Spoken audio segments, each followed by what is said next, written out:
यहाँ आए थे तो कम से कम आप एक दिन ज्यादा लेकर आते, और जिस मकसद के साथ आदिवासी समन्वय मंच ने ये कार्यक्रम, ये सेमिनार आयोजित किया था, उसमें कम से कम आप सभी लोगों को सुनते तो सही,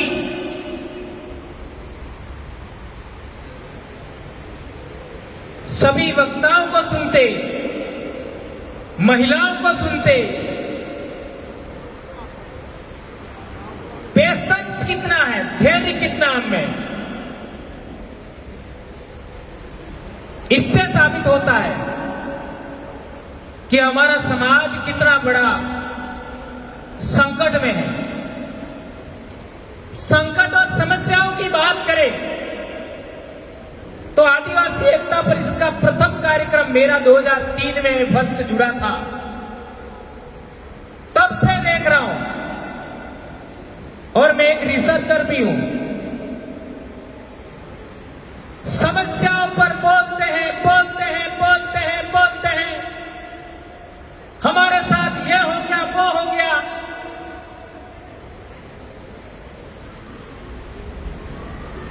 लेकिन हम लोग जो संगठन चला रहे हैं वे लोग सुधरना क्यों नहीं चाहते? दूसरे को अपना बराबर मानते क्यों नहीं?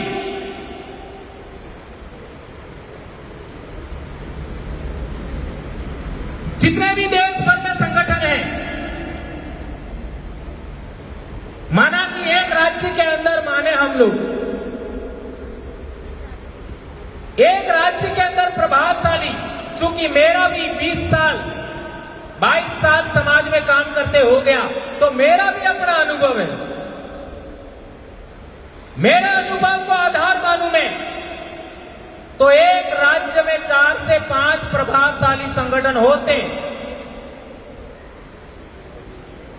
यदि हमारे 10 शेड्यूल एरिया वाले राज्यों का अध्ययन करें तो 50 संगठन हुए।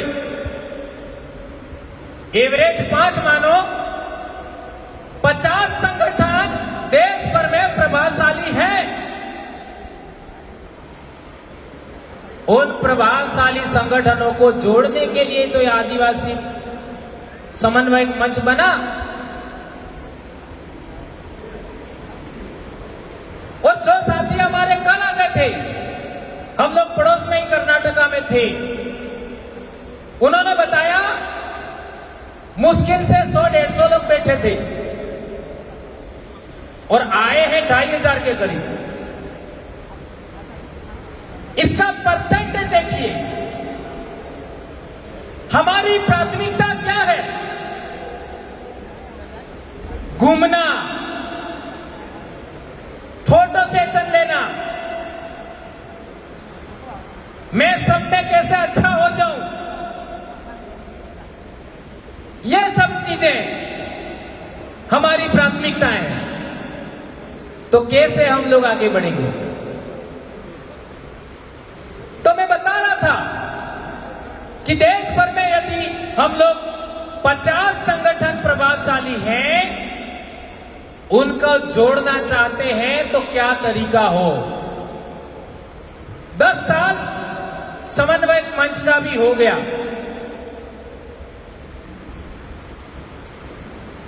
उसका अध्ययन करते हैं हम लोग तो बहुत सारी बातें समझ में आती हैं। जो मुझे समझ में आया वो 2-3 बातें आपके बीच में रखना चाहता हूं।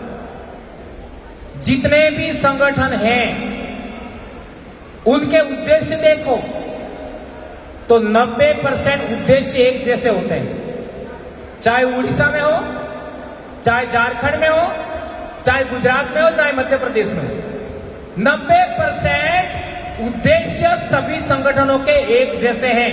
10% अंतर होगा जी।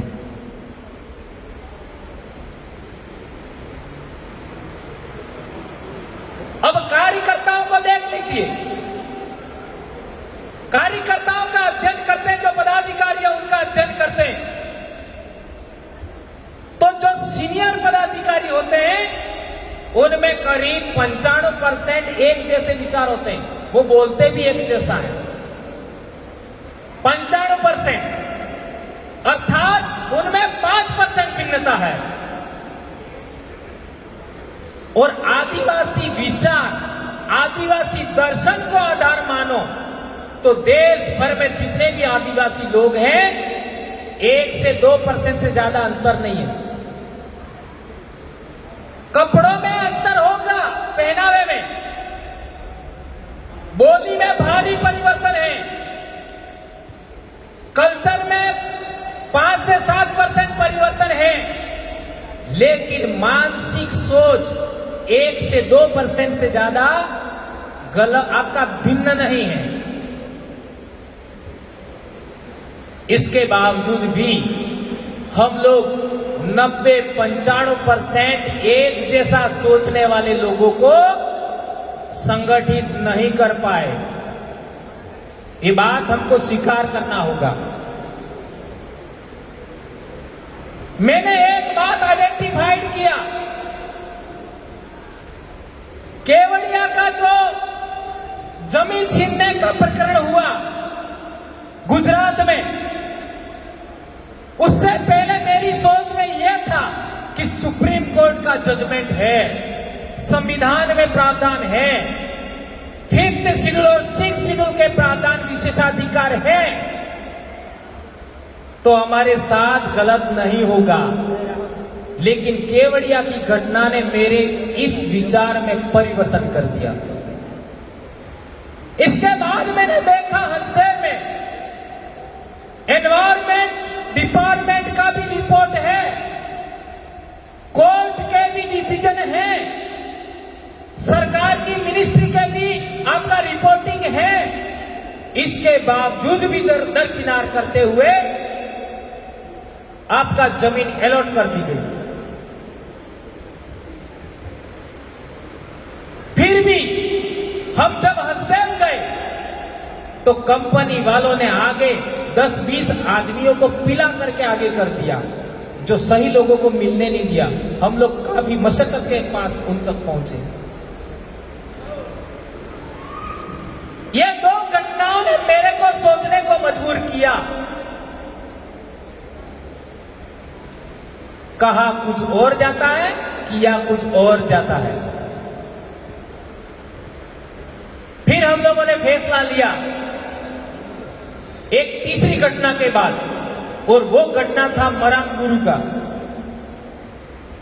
मरांगबुरु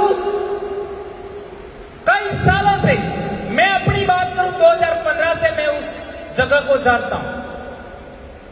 फर्स्ट टाइम हम लोग गए थे 2015 में,